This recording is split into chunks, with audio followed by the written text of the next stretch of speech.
마태복음 4장 23절에서 25절 말씀입니다.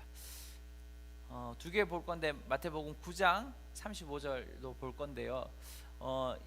한 당분간은 이 마태복음 4장에서 9장 35절 9장의 말씀을 보려고 합니다.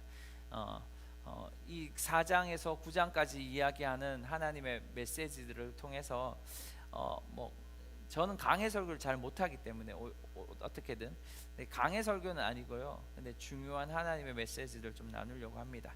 마태복음 4장 23절과 25절 여러분 같이 성경에 있으신 분들 찾으시고 없으신 분들은 앞에 보시면 될 것 같습니다. 예수께서 갈릴리 지역을 두루 다니시며 해당에서 가르치시고 복음을 전파하시며 사람들의 모든 질병과 아픈 곳을 고쳐주셨습니다. 예수에 대한 소문이 온 시리아에 퍼졌습니다. 그리하여 사람들이 병을 앓는 모든 사람들을 예수께 데리고 왔습니다. 그들은 온갖 질병과 고통으로 괴로움을 당하는 사람들, 귀신 들린 사람들, 간질병에 걸린 사람들, 중풍병에 걸린 사람들이었습니다. 예수께서 그들을 고쳐주셨습니다. 그러자 갈릴리, 데가볼리, 예루살렘, 유다, 요단강 건너편 지역에서 온 수많은 사람들이 예수를 따랐습니다. 아멘. 여러분 안 읽으시네요. 9장 35절에서 38절 말씀입니다. 예수께서 모든 도시와 마을을 두루 다니시며 해당에서 가르치시고 하늘나라 복음을 전파하시며 모든 질병과 아픔을 고쳐주셨습니다. 예수께서 무리를 보시고 그들을 불쌍히 여기셨습니다. 그들이 목자 없는 양처럼 시달리고 방황하고 있었기 때문입니다. 그때 예수께서 제자들에게 말씀하셨습니다. 추수할 것은 많으되 일꾼이 적구나. 그러므로 추수할 주인에게 추수할 들판으로 일꾼을 보내달라고 요청하라. 아멘. 이 두 말씀이 오늘 볼 본문인데요. 우리가 계속해서 오랜 시간 동안 하나님의 나라, 우리 교회에 대한 핵심 가치를 나누었어요.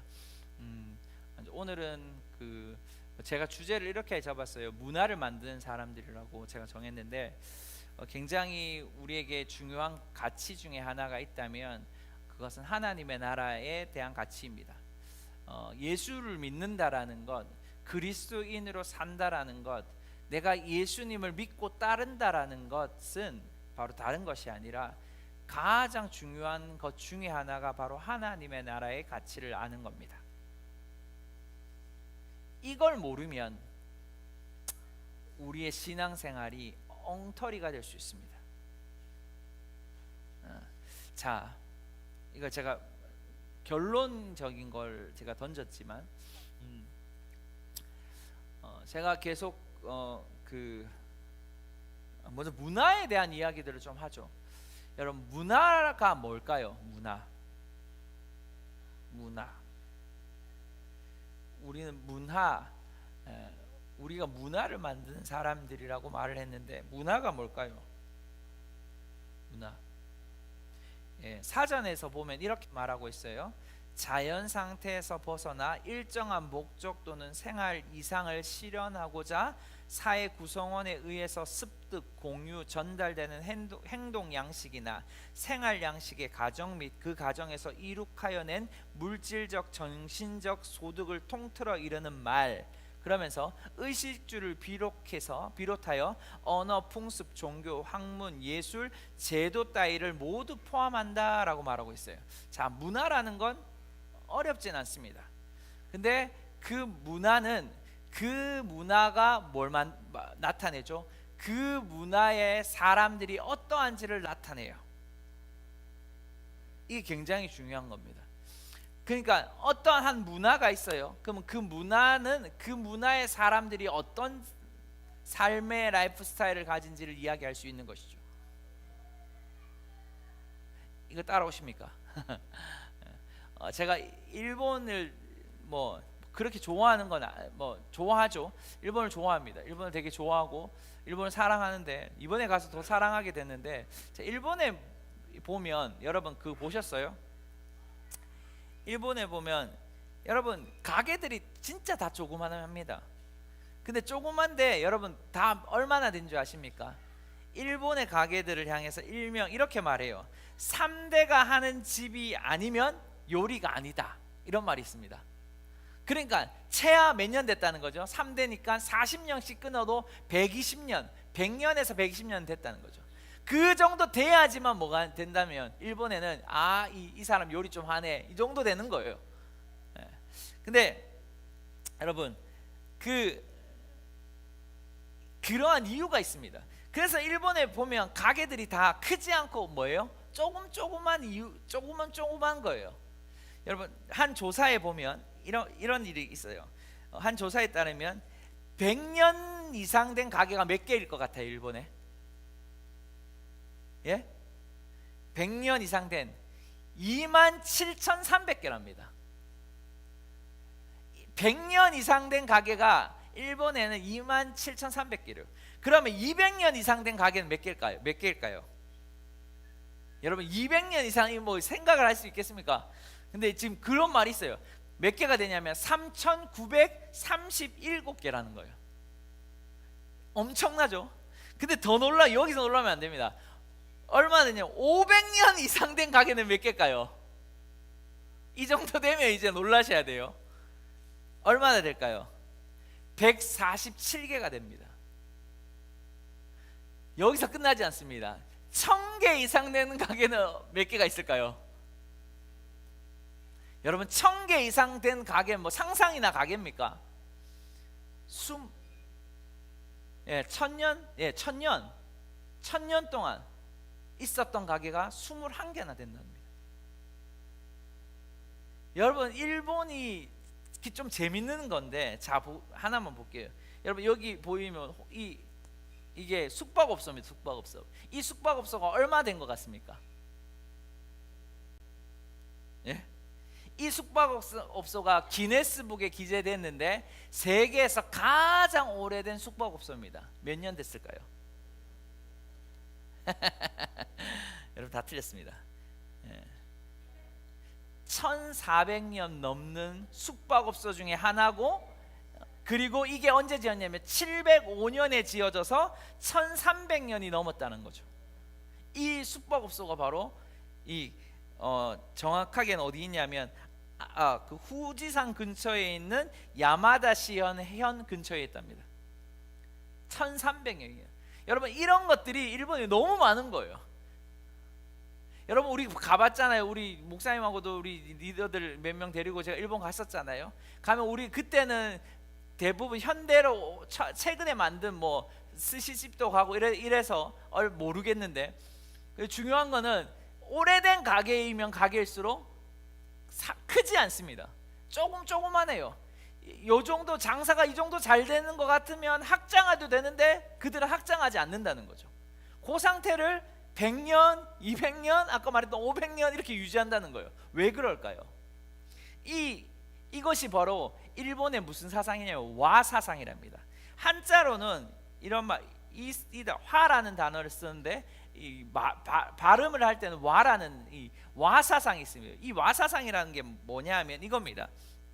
예전에 일본 옛날 몇 년 어떤 시대인지 모르겠는데, 이게 일명 화자라는 이 단어가 뭐냐면 사이좋게 지낼 화입니다. 무슨 말인지 알죠? 그러니까 이 단어에서 보면 무슨 말이 있냐면 일본은 천황을 중심으로, 그 다음에 뭐가 있죠? 천황을 주위로 귀족이 있고, 귀족 그 다음에 뭐가 있냐면 사무라이가 있고, 일명 사무라이. 그리고 그 다음에 뭐가 있냐면 농공소라는 어떤 신분과 천민이라는 신분으로 둘러싸여 있습니다. 자, 이 와자라는 이 단어가 사이좋게 지내려면 어떻게 해야 되죠? 자기 일에 맡겨진 일을 충실히 행하면 되는 겁니다. 천황은 천황의 일을 하고, 그 다음에 귀족은 귀족의 일을 하고, 그 다음에 사무라이는 사무라이 일을 하고, 천민과 농공소 사람들은 농공소 일을 하면 되는 거예요.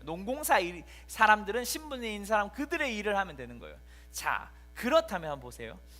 당시 천황과 귀족이 가장 높은 자리에 있잖아요. 피라미드로 치면. 그러면 그들이 고민하는 거예요. 어떻게 사이좋게 평화를 유지할까라고 했을 때 바로 아까 말했던 그들의 신분에 맞는 행동만 한다면 괜찮은 거예요. 신분에 벗어나면 어떻게 되죠? 그건 곧 죽음과 연결되는 거예요. 자, 간단한 겁니다. 자, 한번 생각해요. 당시 일본 사회에서는 이 이주하는 것들이 자유롭지 못했습니다.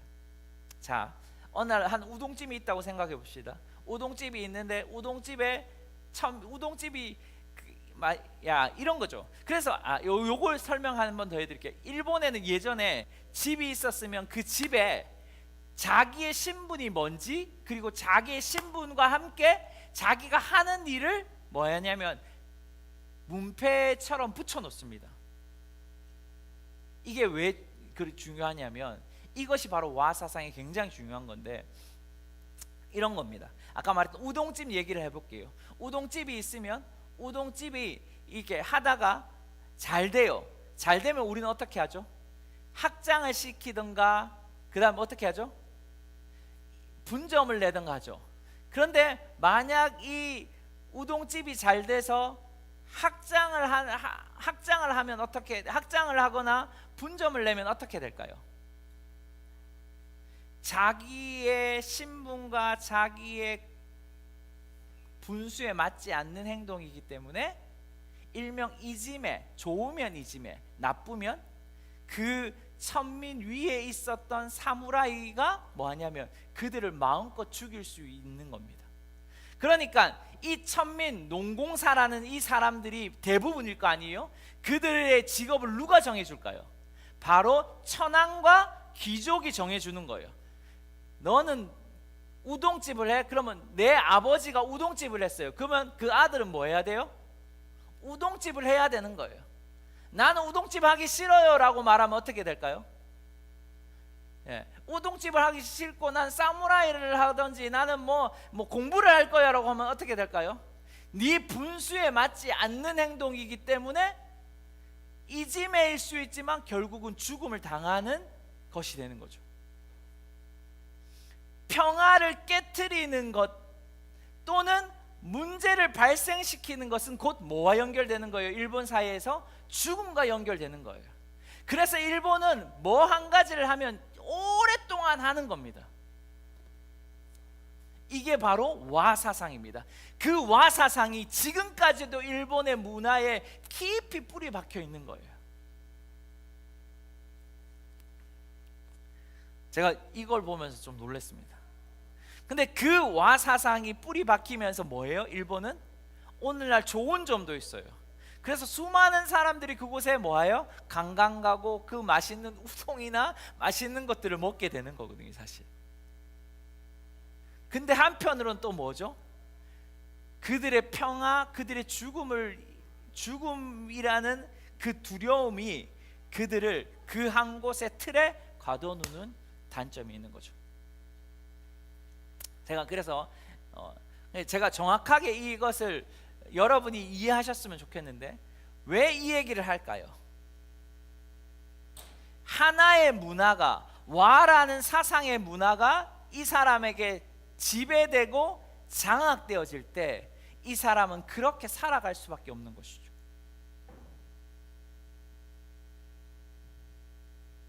제가 지난번에도 이 얘기 했었죠.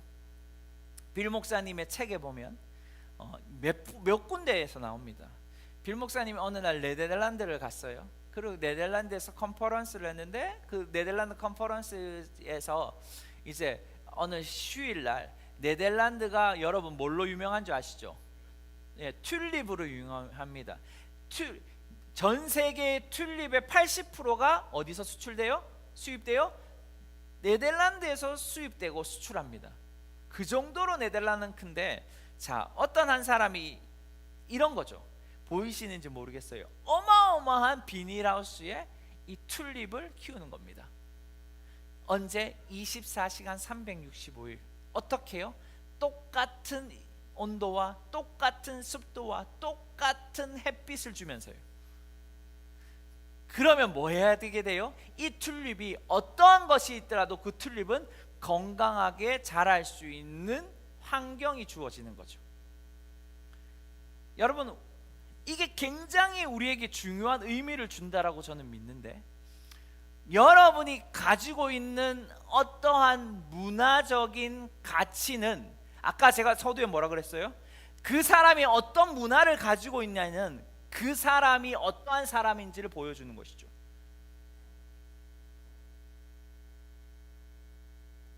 일본이라는 와 문화가 오늘날에 수백 년이 지나도 그 아버지가 했던 것들을 물려받는 일들을 하고 있단 말이에요.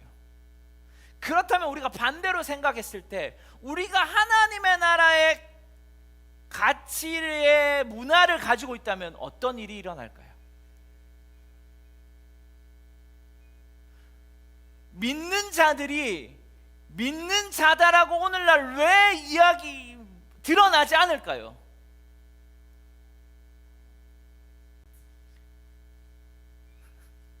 단순한 거 아닐까요? 우리가 그만큼 하나님의 나라의 가치들을 온전히 이해하지 못하고 경험하지 못하고 있다는 것이죠.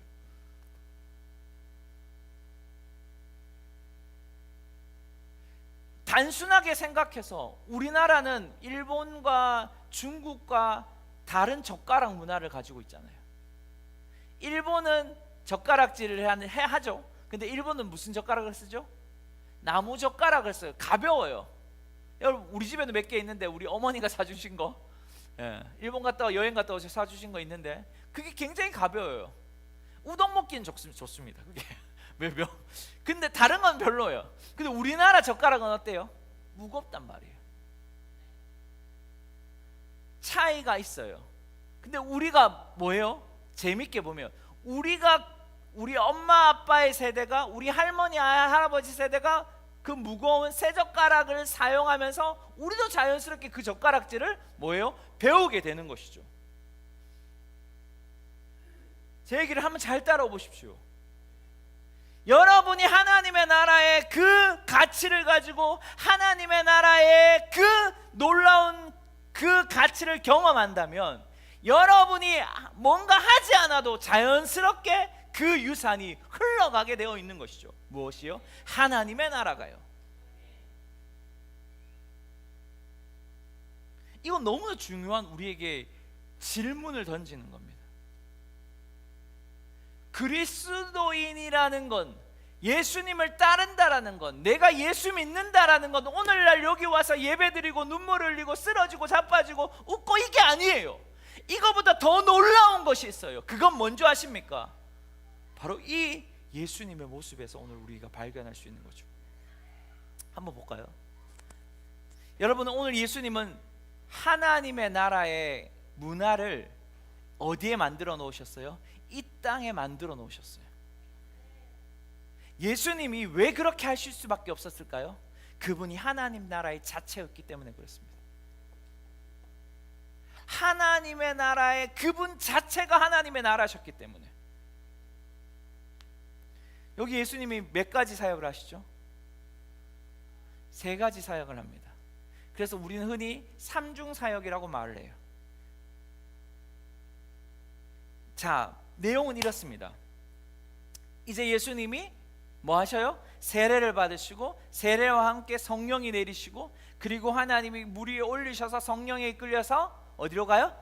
강야로 가시고, 강야에 가시고 뭐 하셨어요? 시험을 받으시고, 시험을 통과하시고 난 다음에 이제 본격적으로 세례 요한의 사역이 끝나고 감옥에 끝나고 뭐냐면 예수님의 사역이 드러나게 됩니다. 그리고 예수님이 제자를 부르시고 이 지금 앞에 이야기들을 이야기하는 거예요. 그리고 예수님이 오늘 하신 일들을 이야기하는데, 갈릴리 지역을 두루 다니시며 해당에서 가르치시고 복음을 전파하시고 병든 자와 모든 약한 자를 고치셨다. 할렐루야. 이것이 예수님의 공생의 기간 동안의 사역. 다시 말해서 예수님이 딱 하면서 하신 일은 다른 게 아니었어요. 이 사역, 가르치고 전파하고 고치시고. 자, 여기에 보면 가르쳤다라는 이 단어가 말 그대로 가르치는 단어예요. 근데 예수님이 요 가르치는 단어가 어디에 붙었어요? 해당에서 가르쳤다라고 말했어요. 해당이란 건 아시죠? 옛날 바벨론 포로에 끌려갔을 때 그들이 성전 중심으로 삶을 살고 제사를 드리며 살았지만 그들이 그걸 못했잖아요. 그러니까 그곳에서 해당을 만들어서 배경이 되는 거죠. 그곳에서 하나님의 말씀을 가르치고, 할렐루야, 교육하고, 그곳에서 예배하고, 할렐루야, 그 문화가 지금 오늘 여기까지 오게 됐는데, 예수님이 그 해당에서 뭐 하신 거예요? 많은 어떤 학자들이 이렇게 구약을 가르쳤다. 예, 구약을 가르친 거 맞죠. 근데 구약을 가르친 것뿐만 아니라 사실은 다음 주에 우리가 나누겠지만 하나님의 나라의 삶이 무엇인지를 가르치신 것이죠. 하나님의 나라의 백성의 삶은 어떻게 살아야 되는지 그 이야기를 5장, 6장, 7장, 8장까지 하는 겁니다. 사실. 그래서 나중에 이야기했지만 더 바리새인들과 사두개인보다 더 나은 의를 살아야 되는 것을 요구하시는 거죠. 하나님의 나라의 삶이 무엇인지를 뭐와 비교해서 사실은 구약의 것을 가지고 이야기하시는 것입니다. 그러니까 하나님의 나라의 삶을 가르치신 거죠. 실제적으로 더.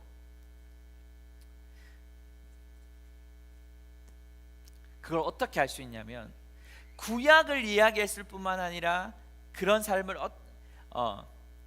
자, 이 부분 한번 볼게요. 예수님이 마태복음은 구약을 많이 인용합니다. 여기 보세요. 이사야 61장 1절과 2절.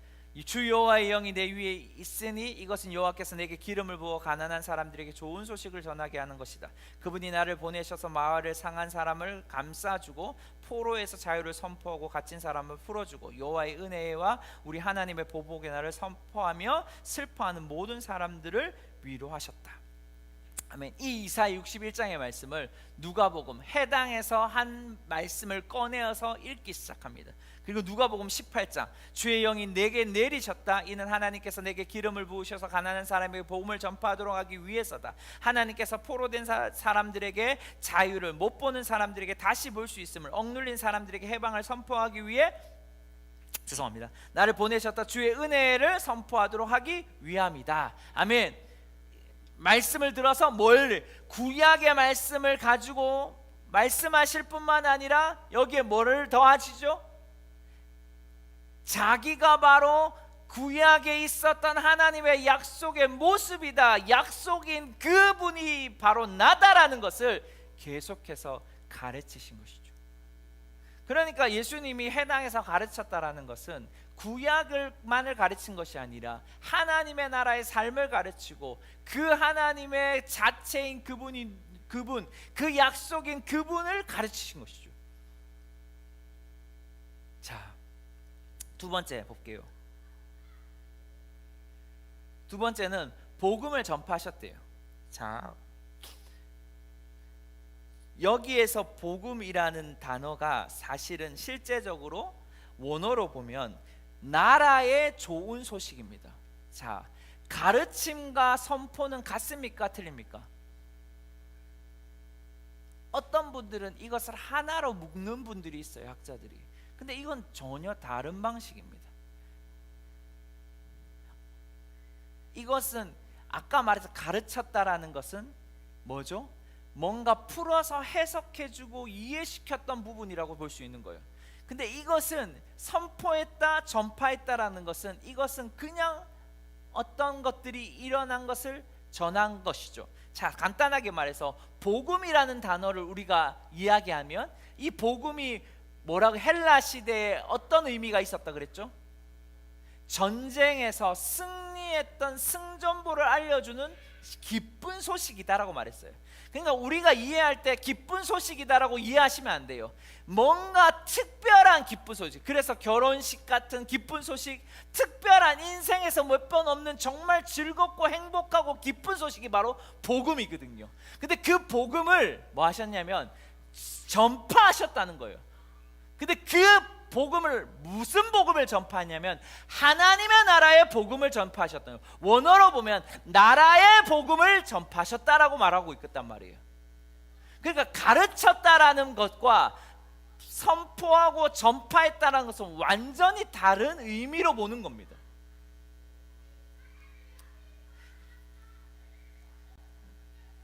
또 다른 번역서에는 이렇게 말해요. 우리가 지금 보는 우리말 성경의 마가복음은 복음이라는 단어를 썼지만 다른 번역서 개역 개정 같은 데에서는 천국 복음이라고 말했고, 그 다음에 표준 새 번역에서는 하늘나라의 복음이다라고 말했거든요. 상관없습니다. 천국과 하나님의 나라가 틀립니까 다릅니까? 틀립니까 같습니까? 이거죠.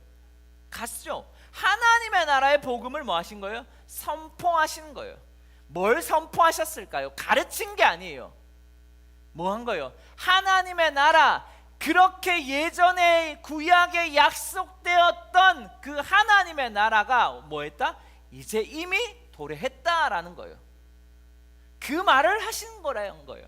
그래서 성경에 보면 여러분 오늘 본문의 23장 이전에 보면, 자 볼게요. 마태복음 17장을 한번 볼게요. 17장. 여러분 성경 여기 보면 이렇게 말을 하죠. 이게 선포입니다. 그때부터 예수께서 말씀을 전파하기 시작했습니다. 언제예요? 그때가 세례 요한이 감옥에 갇히고 이제 예수님의 사역을 본격적으로 시작할 때, 그러면서 뭐라고 하면 회개하라, 하나님의 나라가 가까이 왔다. 자, 마가복음도 동일하게 쓰죠. 마가복음 1장 14절과 15절. 여러분 같이 읽을 수 있는 분들 읽으셨으면 좋겠습니다. 시작. 요한이 감옥에 갇힌 뒤 예수께서 갈릴리로 가셔서 하나님의 복음을 선포하셨습니다. 때가 찼고 하나님의 나라가 가까이 왔으니 회개하고 복음을 믿으라. 아멘. 이게 바로 선포인 거죠. 뭐예요? 도래했다는 거예요. 뭐가요? 하나님의 나라가 도래했다. 네 생각을 바꿔라. 여기에 회개라는 것은 내 생각을 바꾸는 거예요. 구약에서의 그 관점의 생각을 바꾸라는 거예요. 구약에서의 그 가치를 바꾸라는 거예요. 우리가 하나님의 나라의 그 가치로 변화해야 된다라는 것이죠. 이게 바로 전파하신 것이죠. 하나님의 나라의 복음을 전파하신 거예요. 정확하게는 그 나라의 복음을 전파하신 것이죠.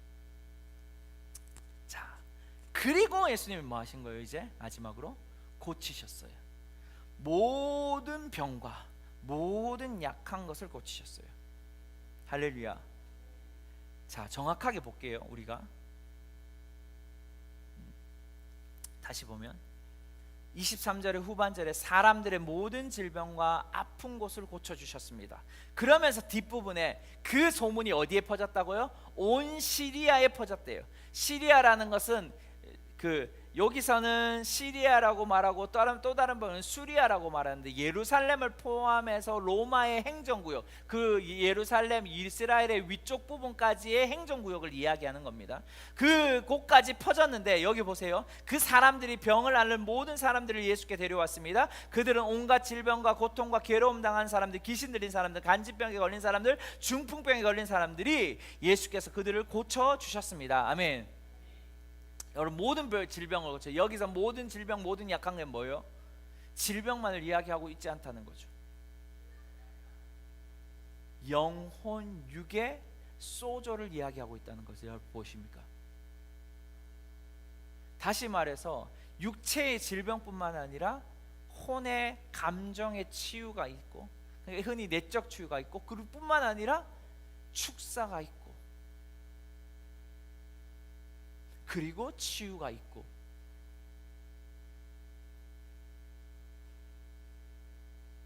이 삼중 사역이, 이 삼중 실제적인, 왜 예수님이 이 사역을 하셨을까요?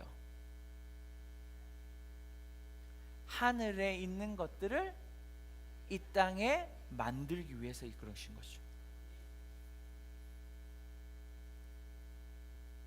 여러분 이 공생의 예수님의 세 가지, 가르치고 전파하고 고치는 이 사역의 세 가지는 아까 말했던 삼중 사역이지만 실제로 보면 오중 사역이 다 들어가 있습니다. 왜 그러냐면 사도는 뭐예요? 표적과 기사를 일으키죠. 사도적인 사람들은. 그리고 선지자는 뭐예요? 하늘의 뜻이 무엇인지를 이야기하죠. 그러니까 아까 말했던 가르쳤다라는 것이 성경에 있는 것들을 해석할 뿐만 아니라 성경 안에 있는 구약적 관점이 무엇인지를 이야기하시면서 풀어주신 것이죠. 그러니까 여기에는 선지자와 교사적인 사역이 다 들어간 거예요. 그리고 뿐만 아니라 여기에 뭐가 들어가 있어요? 목자가 들어가 있죠. 뭐예요? 고치죠. 영혼 육을 고치죠. 사람들의 마음을 고치고 사람들의 그 귀신 안에 있는 귀신을 쫓아내고, 그리고 뿐만 아니라 질병을 고치고. 할렐루야. 그리고 예수님이 뭐 하셨어요? 복음을 전파하셨죠. 하나님의 나라가 왔다라는 걸 전파하셨죠. 복음 전도자가 다 들어간 거죠. 이것은 이 삼종사역고 오중직임이 다 들어가 있는 겁니다, 사실 실제적으로. 자, 그리고 또 하나는 또 뭐냐면 하나님의 나라가 무엇인지를 말뿐만 아니라 뭐 하셨어요? 실제로 보여주신 것이죠. 자, 잘 따라오십시오. 예수님은 말만 하지 않으셨습니다. 가르치는 것뿐만 아니라 전파하는 것뿐만 아니라 하나님의 나라의 모습이 어떤 거다라는 것을 실제로 뭐예요? 치유하면서 보여주신 것이죠.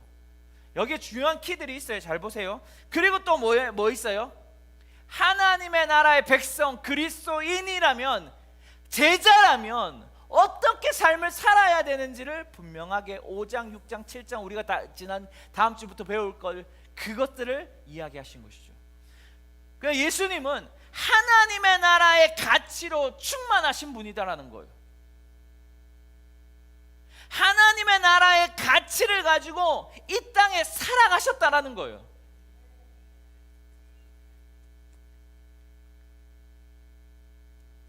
자, 하나만 볼게요. 성경을 보면 요한복음 5장 19절 한번 같이 읽읍시다. 우리가 너무 잘 아는 말씀. 시작. 예수께서 그들에게 이렇게 대답하셨습니다. 내가 진실로 진실로 너에게 말한다. 아들 혼자는 아무것도 할 수 없고 아들은 아버지께서 하시는 것을 보는 대로 따라할 뿐이다. 아들은 무엇이든 아버지께서 하시는 일을 그대로 한다. 아멘. 여기 예수님의 사역에 대한 반감을 일으키죠. 예수님이 38년 된 병자를 고치십니다. 예. 그리고 그 병자를 고치신 그때가 언제였어요? 안식일이었거든요. 안식일 논쟁이 일어납니다. 그러니까 지금 지도자들이 반항을 하는 거죠. 반항을 할 때 무슨 일이 일어나요? 예수님이 뭐라고 말하죠? 내가 그냥 하지 않는다. 뭐 한다? 나는 들은 거, 본 거를 한다. 아버지가 말씀하신 걸 한다. 이 얘기가 왜 중요한지 아십니까? 여러분, 하나님 예수님께서 공생의 기간 뭐 하셨다고? 가르치고 전파하고 고치셨어요. 근데 그 모든 것들을 뭐 하신 거예요? 그냥 하시지 않았다는 거예요. 듣고 본 것을 하신 것이죠. 여러분, 예수님이 세례를 받으시고 올라오셔서 첫 번째 하신 것이 뭐예요? 시험을 당하신 게 아닙니다. 성령의 이끌리심을 받으신 거예요. 이미도 예수님은 아마 어릴 때부터 지혜를 가지고 키가 자라가며 지혜가 자라갔기 때문에 뭐 하신 분이셨죠? 성령의 인도함을 받았어요. 근데 더 실제적인 하나님의 영광 가운데서 이제 사역하는 것들을 행하시는데 그 중에 키가 뭐였어요? 성령의 이끌심을 받은 거죠. 왜 제가 이 얘기를 하는지 한번 잘 들어보십시오. 수많은 또 빌 목사님 얘기를 하는데, 빌 목사님 제가 강의 중에 지금도 10년이 넘은 그 설교 중에 하나 기억 남는 게 있어요. 그게 뭐냐면 수많은 청년들이 2,000명이 그 학교에 매번 입학을 하잖아요. 입학서를 내거든요. 그 중에 1,200명만 이제 수업을 듣는데, 슈퍼내추럴 스쿨에 수많은 청년들이 질문을 하는 거예요. 뭐라고 질문하냐면, 목사님, 제가 나중에 무슨 일을 할까요? 목사님, 이 사람 결혼하는 게 맞을까요? 이 직업을 찾는 게 맞을까요? 이걸 행하는 게 맞을까요? 이거 하는 거 맞을까요? 이게 틀린가요? 맞을까요? 물어본다는 거죠.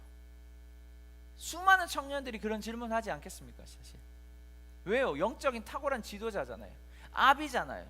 그러니까 물어볼 수 있는 거예요. 이 사람하고 결혼하는 게 맞을까요? 내가 이 직업을 선택하는 게 맞을까요? 내가 이 길을 가는 게 맞을까요? 요거 수많은 그 질문거리를 하는 거죠. 근데 빌 목사님 뭐라고 말인 줄 아십니까? 그때 기억나세요, 여러분? 제가 이거 몇 번 얘기해 드렸습니다. 뭐라고 말했을까요?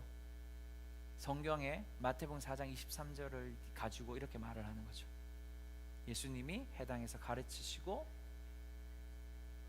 복음을 전파하시고 모든 병과 모든 약한 것을 고치셨다. 그 일을 행하십시오. 동문서답 같죠? 지금 동문서답입니다. 이 질문에 답을 한 게 아니라 지금 오늘 봤던 본문을 던지셨다는 말이에요. 전 그게 아직도 퀘션 마크였어요. 그게 그 말 둔 거 뭐지? 처음에는 이렇게 생각했는데 알겠더라고요. 우리가 해야 될 건 뭘 하고 뭘 하지 말고, 뭘 하고 뭘 하지 말고, 뭘 해야 되고 뭘 해야 되고 뭘 해야 되고 뭘 해야 된다는 게 아니죠. 제가 이 본문을 보면서 다시 이 말씀이 생각나는데 뭐냐면, 가장 이 말씀의 중요한 키는 바로 이거라는 거예요. 예수님이 말씀하신 것을 보면, 예수님이, 여러분 제가 이 두 구절을 다시 이제 보여드릴 건데, 예수님 공생애 시작하시고 나서 하나님의 음성을 듣고 뭐만 했습니까? 공생애 동안 가르치고 전파하고 고쳤다는 거, 이거밖에 안 했어요. 예수님의 진짜 해야 될 일은 뭐죠? 예수님이 진짜 죽어서 해야 될 일은 이제 십자가에 달려서 죽는 일이에요. 그 목표점까지 가기 위해서 뭐 하셨어요? 예수님은 바로 죽으러 갈게, 이게 아니었어요. 예수님은 뭐 하셨어요? 가르치고 전파하고 고치고, 가르치고 전파하고 고치고. 자, 근데 보세요. 여기서 중요한 키가 하나 있는데, 이 키예요. 바로 여러분 마태복음 4장 23절에 보면 예수님이 처음에는 어디서 시작하시죠? 갈릴리 지역에서 시작합니다. 이 갈릴리 지역만 해도 여러분 약 성읍 중에 200개가 되고, 사람들만 해도 학자들에 의하면 300만 명 정도가 된답니다. 그곳에서 예수님의 공생의 기간 동안 뭐 하셨냐면 가르치고 전파하고 고치고, 가르치고 전파하고 고치고 하셨어요. 그런데 9장 35절에 되면 뭐라고 말하고 있죠? 이렇게 말하고 있죠. 예수께서 모든 도시와 마을을 두루 다니셨대요. 지도를 보면 갈릴리라는 그 지역 약 200개 되고 300만 명 되는 데는 그곳에서 가르치고 전파하고 고치신 일을 하셨는데, 이제 예수님이 9장 35절에 되면 뭐 하는 거예요? 모든 도시와 모든 마을에서 가르치고 전파하고 고쳤다는 거예요. 무슨 일이 일어났죠? 지금 사실 이 신학적인 그 문학적인 뉘앙스인데, 수미상관이라는 말이 있습니다. 앞머리와 끝이 같다라는 말이에요. 그 말이 뭐냐면 이것이 강조한다라는 거예요. 그 강조점 안에 이제 그 내용들이 들어가는데, 중요한 것은 이것이 너무나 중요하다라는 것이죠. 할렐루야. 그러면 다시 질문할게요. 빌 목사님의 메시지가 아니라 우리가 가지고 있는 이거 할까 저거 할까 이거 할까 저거 할까 이거 할까 저걸 뭐 할까보다 더 중요한 게 뭐라는 거예요. 지금 우리가 하나님의 음성을 듣고 우리가 어떻게 하나님의 나라의 가치, 하나님의 나라의 그 충만한, 하나님의 나라의 능력, 하나님의 나라의 그 모든 것이 내 삶에 어떻게 풀어질지가 너무 중요한 거죠. 하나님의 나라가 내 삶에 어떻게 적용되고, 하나님의 나라가 내 가정에 어떻게 적용되고, 직장을 살아가는 여러분들에게 하나님의 나라가 직장에 어떻게 적용되는지가 너무나 더 중요하다는 거죠. 우리 그렇게 살지 않잖아요. 문제는 이거 제가 지금 이제 우리 교회가 7년을 향해 나아가는데, 여러분 우리 성도들에게 말하고 싶은 것이 있어요. 나도 나 스스로에게 질문하는 거예요. 우리는 어떻게 오늘 하루를 살아가십니까? 예수님은 앉아만 있지도 않았어요. 갈릴리를 다니면서 가르치고 전파하고 벼치셨어요. 가르치고 전파하고 고치셨어요. 그러니까 무슨 일이 일어나요? 왜 이것이 중요한지 아십니까? 결론은 이게 아닙니다. 사실은 이 하나님의 나라의 문화를 이 땅에서 만드는 이 가정 속에 결국은 뭘 했어요? 무슨 일이 일어났죠? 이 본문에서 그 다음에 예수님이 4장 30 다시 볼게요. 23절에 보면 갈릴리 지역을 두루 다니면서 사역했어요. 그러니까 여러분 24절에 무슨 일이 있어요? 예수에 대한 소문이 어디까지요? 시리아 지역, 수리아 지역, 이스라엘과 그 위에 로마의 행정 도시까지, 구역까지도 뭐예요? 퍼지게 됐죠. 그러니까 사람들이 뭐 하게 돼요? 오게 되죠. 여러분 잘 생각해봐요. 마태복음 나중에 배우겠지만 등불이 비춰질 때 무슨 일이 일어나요? 그 등불 주위로 사람들이 모여지게 되는 거예요. 우리가 뭐 하냐면 우리가 너무나 어떨 때는 다른 것에 관심을 가지는 거죠. 뭐에 관심을 가지지 않고 하나님의 나라에 관심이 없고. 자 보세요. 그리고 9장 35절에 죄송합니다. 그러면서 여러분 끝나는 것이 아니라 25절에 보면 갈릴리, 데가볼리, 예루살렘, 유다, 요단강 건너편 지역에서 온 수많은 사람들이 예수님을 따랐다. 여기에 다른 번역성에 무리가 따랐다. 무리라는 것은 좋은 표현은 아닙니다. 여러분 우리 교회가 소문이 나고 우리 교회가 치유가 일어나고 우리 교회가 예언을 하는 것 때문에 사람들이 왔잖아요, 많이. 근데 사람들이 와서 어떻게 했어요? 자기들의 필요들, 자기들의 각자의 가치, 자기들이 원하는 것들이 채워지지 않으니까 떠난단 말이에요. 그 필요가 채워지지 않는 것은 무리입니다. 자기의 필요가 채워지지 않을 때 그들은 가게 되어 있어요. 여러분 이 무리가 예수님이 죽을 때 뭐 합니까? 십자가에 못 박으라, 못 박으라, 못 박으라고 말해요. 여러분 왜 부흥그룹 가족이 되어야 되는지 아시겠어요? 무리는 절대로 예수님을 따라가는 제자가 될 수 없습니다. 가족이 될 때 뭐가 되냐면 여러분의 하나님의 나라의 가치가 새겨지고 그 가치를 가지고 내가 살아가게 될 때 하나님이 이거 할까 저거 할까가 아니라 그 다음 단계를 가르쳐 주는 거예요. 예수님이 공생의 그 기간 동안 뭐 하셨어요? 이거 할까 저거 할까 말하지 않았어요. 하나님이 뭐라고 말씀하시고 하나님의 나라의 그 가치를 따라서 한 발짝 한 발짝 한 발짝 가신 것이죠. 우리는 문화를 만드는 사람이 되어야 됩니다. 하나님의 나라의 문화를 만드는 사람들이 되어야 돼요. 그러기 위해 여러분 하나님의 나라의 가치로 충분하셔야 돼요. 여러분 예수님이 무리를 제자로 만드시지 않았어요. 제가 올해 한 해 목표가 있는데 무리를 제자 만들 마음이 없습니다. 한 사람 한 사람을 세워가는데 늦더라도 그렇게 세워갈 겁니다. 그게 너무 중요한 것 같아요. 이제는 그러면서 뭐 하냐면 우리가 12를 만들어 그 12이 뭐예요? 12를 만들어 12이 뭐예요? 12이 세상을 바꿔놓았습니다. 예수님을 3년 반 동안 따내었지만 멍청한 짓만 했던 제자들, 형님들이 그들이 성령을 받고 그들이 3년 반 동안 그 가르침이 이제는 드러나게 된 거죠. 그러니까 그들이 하나님의 말씀처럼 예루살렘과 온 유대와 사마리아와 땅끝까지 이르러 뭐 했어요? 증인이 된 거죠. 이거 너무나 중요한 가치인 거예요. 우리가 오늘 첫 번째 4장에서 9장까지 말씀을 보면서 여러분 문화를 만들기 위해서 여러분 하나님의 나라의 가치로 충분하셔야 돼요. 제가 이 얘기하려고 지금 이까지 오는 겁니다. 사실 같은 말 같지만 여러분의 그 얼마나 여러분이 하나님의 나라를 경험하셨고 얼마나 하나님의 나라의 가치를 가지고 사십니까? 그 가치를 얼마나 내 삶의 영역에 내 삶의 자리에 풀어놓고 계십니까? 이건 너무나 중요한 숙제죠. 너무나 중요한 숙제.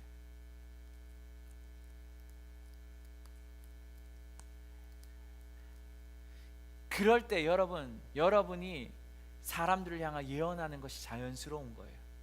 그럴 때 사람들을 향하여 기도하는 것이 자연스러울 거예요. 그럴 때 사람들을 향하여 조종하지 않고 존중하면서 그 사람을 세워주게 될 겁니다. 여러분이 하나님의 나라의 가치를 만드는 그 가치로 충분하셔야 돼요. 충만하셔야 합니다. 오늘 유튜브 보는 분들에게도 지금 말하고 싶습니다. 이 문화를 만드는 것에 목숨을 거셔야 됩니다. 일본 보세요. 이게 좋은 문화는 사상은 아닙니다. 와사상이라는 게 알잖아요.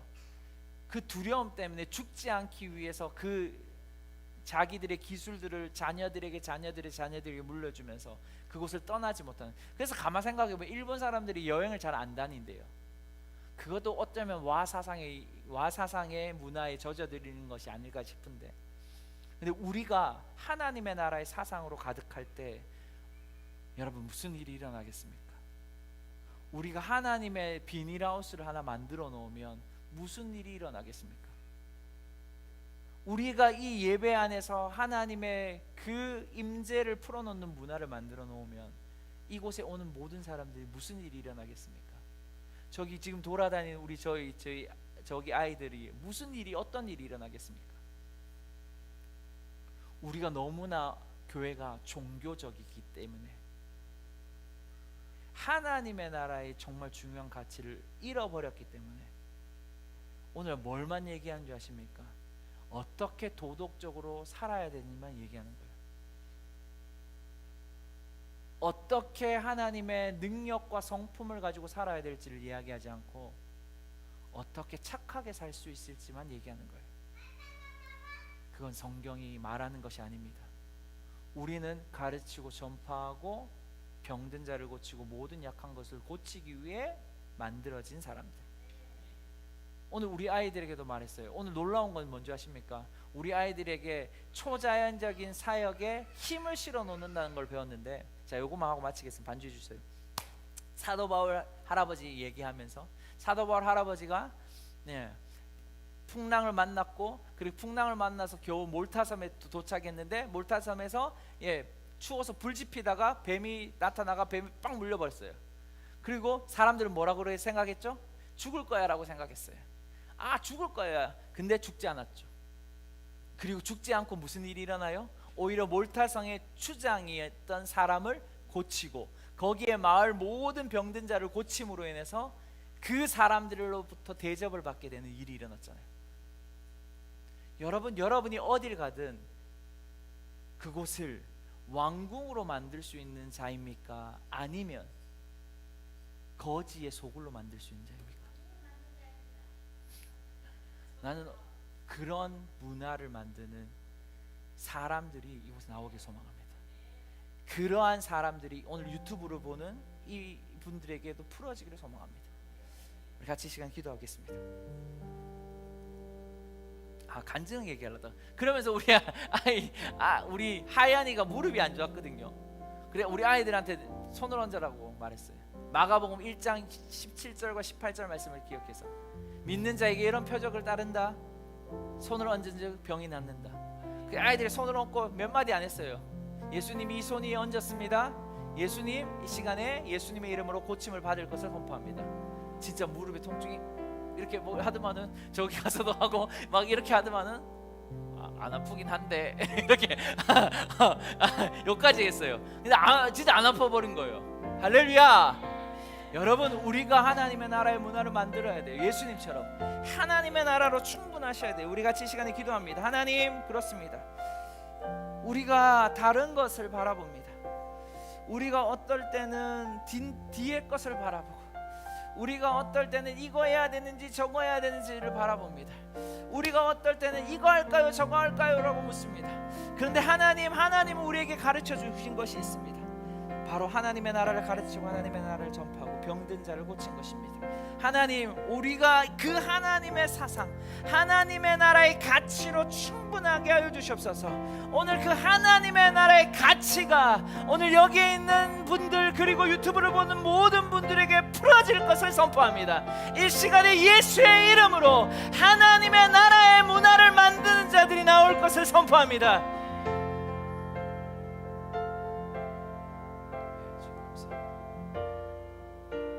주님, 우리가 이제 무엇을 위해서 살아가는 것이 아니라 하나님의 나라를 위해 살아가는 자들이 여기에 나오고 유튜브를 보는 자들에게 나올 것을 선포합니다. 감사합니다.